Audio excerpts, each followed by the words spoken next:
Welcome to another show of UCFC. We have a great show for you today. I'm here with Brandon Carney to analyze the embarrassing night the United States national team had in Trinidad and Tobago. Yeah, that was bad. Really, just start the show. Don't go anywhere. UCFC starts right now.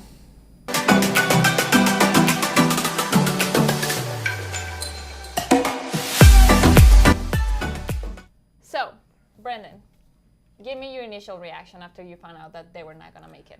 My initial reaction, this is still crazy to me. It's all still setting in that Team USA, all they had to do was beat the worst team in their group, and they couldn't do that. I don't care about the rain. I don't care about the goal in Costa Rica that may or may not have counted based on if they had better technology at the line, whatever. I don't care.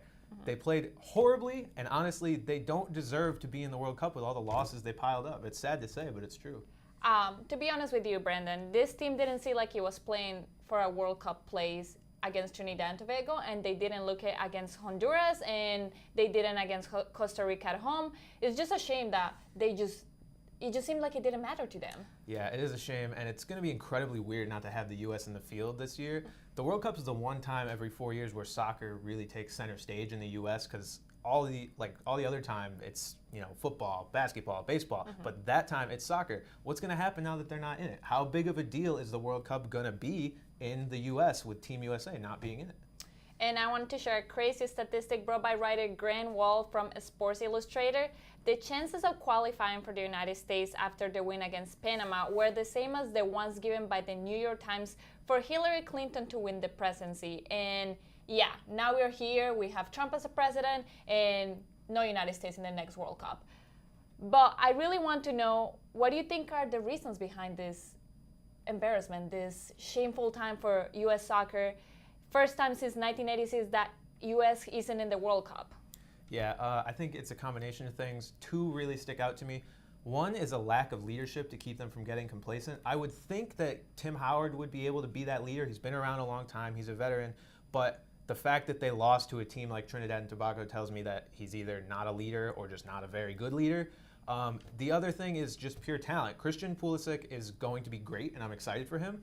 But he needs help, and I'm not even going to chalk this up to him being too young and incapable of handling the pressure. If he had better players around him, I have no doubt that he would have performed better, the players around him would have performed better, and they would have had a better overall performance in the qualifiers.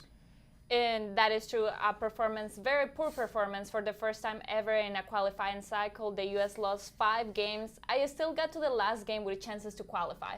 And that really tells a story of the CONCACAF as a confederation, which is one of the most forgiving qualifiers in the World Cup, in the world. I'm sorry, and the United States did not take advantage of that, plain and simple.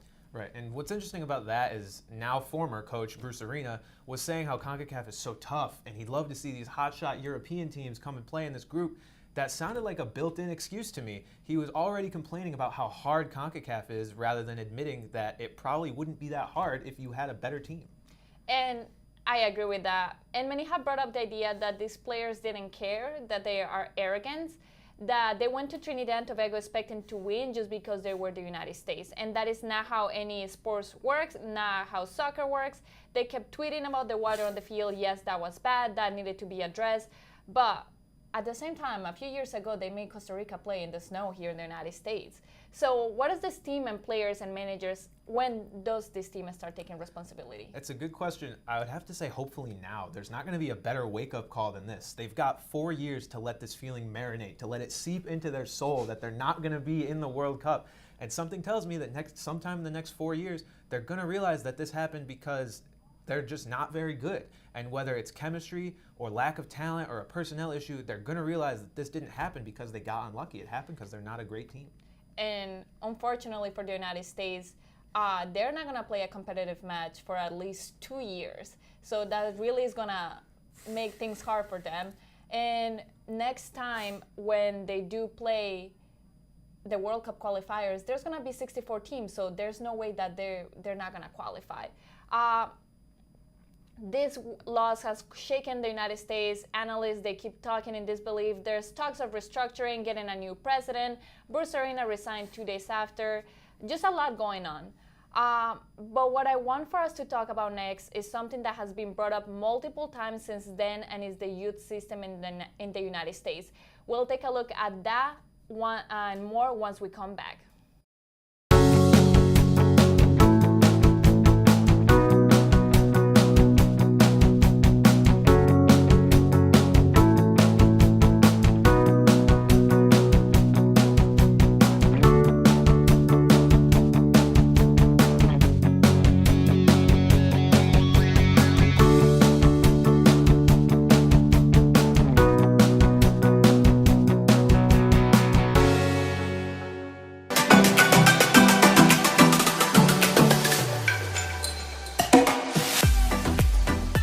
Thank you for sticking with us. So as we were saying before the break, the youth system.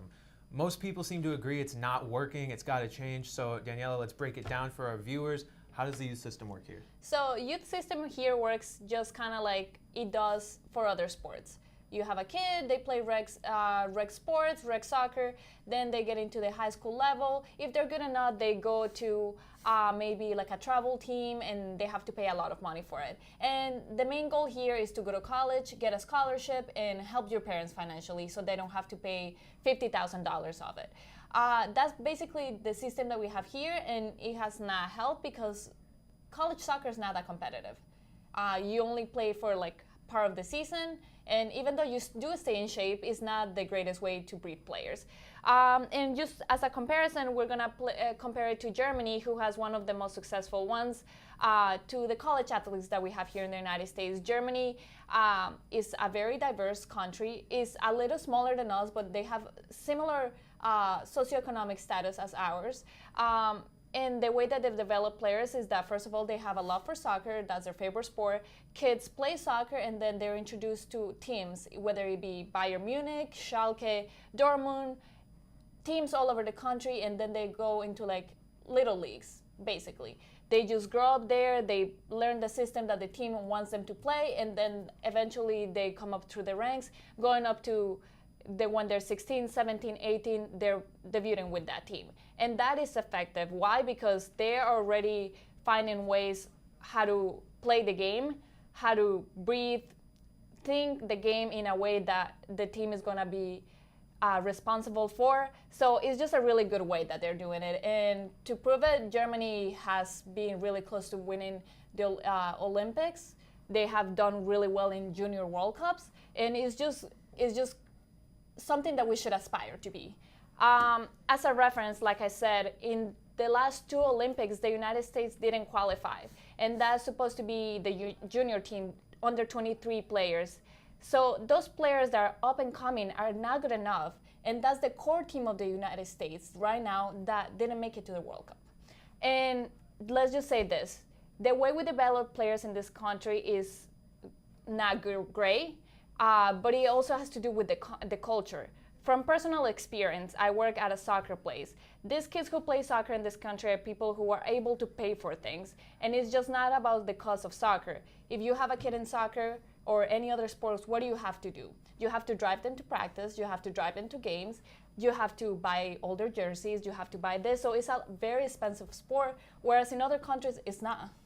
It's just like, it's not tapping into the whole pool of kids that we have. And that's one of the biggest, probably the biggest advantage that we have over other countries, that we have a great pool of participants, but we're not tapping into them. Mm-hmm. Why? Because we don't allow them. We're pricing kids out of the sport. So this is a sport that, at least here in the United States, is for affluent kids. For kids everywhere else, it's not. So what are we doing is as I said, pricing kids out, taking a lot of kids from one demographic and not letting others who might be good at get a chance at developing their skills.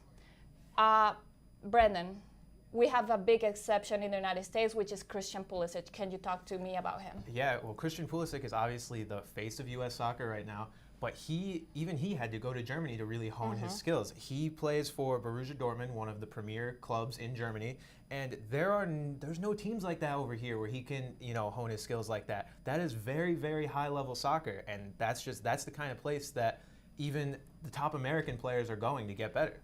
And you can teach kids drills all you want, but you cannot teach passion and the love for the game. And that's why many kids are lacking when they are playing here. So I ask you, and many people have been talking about this, what should change? Because at this point, what we're doing is clearly not working for the men's national team. Right. Well, I've thought about this a lot, and really the only real solution for long-term success for Team USA is to drum up more interest in soccer in the U.S. All of these countries around the world generally have the best athletes they can offer playing soccer. In the U.S., that's not the case. Sure, kids may play soccer at a young age because it's easy to understand. You put the ball in the net. But as they get older, they see Steph Curry on TV shooting threes. They see Aaron Judge hitting 500-foot home runs. They see Tom Brady winning ring after ring. And suddenly, they don't want to play soccer anymore. That's no coincidence. Until soccer is more widely covered by U.S. media outlets and shown on TV, things like that, kids are always going to prefer the other sports, the ones that they grow up seeing. And eventually, some of those kids will turn into pro athletes. Imagine if Russell Westbrook or Odell Beckham, two of the best overall athletes in their respective sports, grew up and saw soccer on TV more than any other sport. They would probably be playing that instead. They could be on Team USA scoring goals for them. That would be a huge boost in athleticism and overall talent. I just want to add that soccer is not a very well-paid sport here in the United States. So if I'm a kid that is very athletic, that has the skills, I'm going to, of course, try to follow the path where I'm going to get $1 million every year, or however much Russell the Westbrook athletes just got paid $40 million per year to play basketball. So how much are MLS players getting here? Not much. And last night, I heard from William Hubbridge, who is an associate director of advertising and marketing intelligence for ESPN. So he's one of those people who work to see what trends are going on in the sports and how to reach the audience, etc., etc. And he said, by U.S. not making it into the World Cup, the sport is being set back 10 to 15 years. And he talked about youth participation, which peaks around World Cup time. You see Messi, Ronaldo, you see all Team USA, Christian Pulisic. So you want to be like them. You go and play, and you're in soccer is like a safe sport. So parents just sign the kids up, and then they begin this process of getting emotionally attached, and all of this is getting lost right now. So many kids are not going to be in that wave of soccer next summer, and it's really going to hurt the country. Right, and like I said with the TV coverage, that's the one time a year where kids can actually see it and then grow up and maybe start liking soccer. They're missing out on so many kids, ages 4, 5, 6, 7, whatever, who could see the World Cup, and by the time the next World Cup rolls around, be playing soccer, be pretty good at it for their middle school, high school teams, and end up, on Team USA one day. The fact that the U.S. has so many sports they prioritize above soccer is killing them in terms of Team USA's success. It might be good for money purposes right now, for just revenue because other sports are more popular, but since other countries are sending out the very best they have to offer, Team USA doesn't really stand a chance unless things change. Thank you, Brandon. And it's obviously, we don't have enough time to cover all of this. This has been dissected since last Tuesday. But whatever we do, we have to change the system because it's not working. And even if we do change it tomorrow, it's not going to have an immediate impact in the team. It's going to take time. The United States is not going to play, as I said before, a competitive match for 2 years, and it's a long time to wait. When we come back, we'll tell you about the monetary cost of the U.S. not making it into the World Cup. Stay with us. You're gonna be what you be. Hey, say what you wanna do with your life. Say.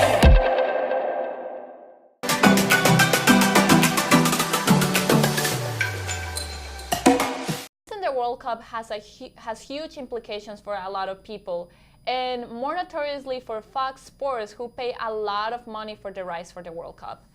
That's right. Fox paid $200 million for the 2018 rights to the World Cup, and now no Team USA, not as many advertisers, not as many fans tuning in, because even if you aren't a soccer fan, you might tune in because it's your country and you want it to do well. You want to watch Team USA play. But now, what's the point? If you don't like soccer, what's the incentive? And not only that, even if the U.S. isn't a soccer nation, they're a consumer nation, and they're a rich nation. So Fox Sports is not only losing the investment for the World Cup, but the World Cup itself is losing because U.S. fans are not going to go to Russia and buying tickets.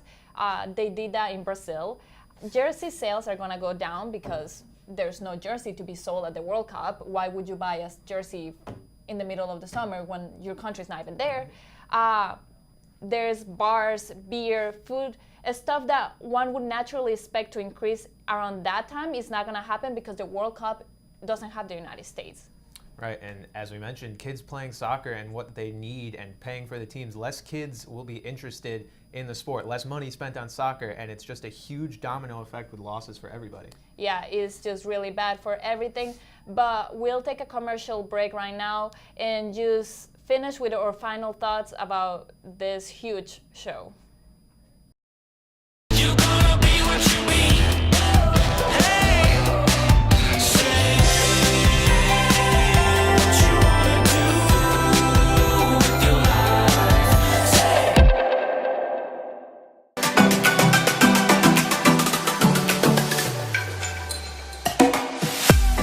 Welcome back. Thank you for sticking with us. Lastly, before we go, we don't have enough time to say all that we have, but Brandon, final thoughts. Yeah, it's just a big disappointment.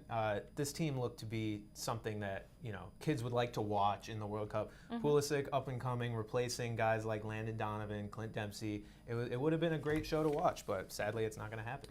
And as previously mentioned, this will be the last time the U.S. misses the World Cup because now everyone pretty much qualifies to it. With this new 64-team World Cup, which in my opinion is awful, I don't support it. I think it sucks. I couldn't go on forever about this new World Cup. The United States is not going to miss it, but how are they going to find those teams to really get better? They just don't have incentive to play for something. Last Tuesday when everything went down, I was watching the Argentina game, but I was following every other game at the same time because every game had a repercussion in that game that I was watching, and it was just exhilarating. It was exciting to be watching all of that. I would check every 2 minutes, and then there was a goal, and it was crazy. But that's the type of excitement that we look in when we watch sports, and that type of excitement is just going to get lost in the next World Cup cycle. Right, and with that new model, as you kind of alluded to, how are we going to expect the United States to get better or build character if they can't have that iron sharpens iron mentality where everyone's going to make it? There's nothing to risk. So how are we going to start playing against the Germanys or the Brazils if we cannot beat Trinidad and Tobago? Right. That's the big takeaway here. I'm really sad that this happened because I obviously want the sport to keep growing, and also because the next cycle they're just gonna take away from us this magical night. But I think we did a great job here in our limited time to look at all of this, dissect the whole situation, and it's still shocking to me, and it's still gonna be shocking, and it's gonna hurt a lot once summer comes around. But thank you for sticking with us. Thank you for watching us, and we'll bring you all. Thank you, Brandon. Thank you for having me. We'll see you next week with more soccer, more stories, and more analysis. Have a great day.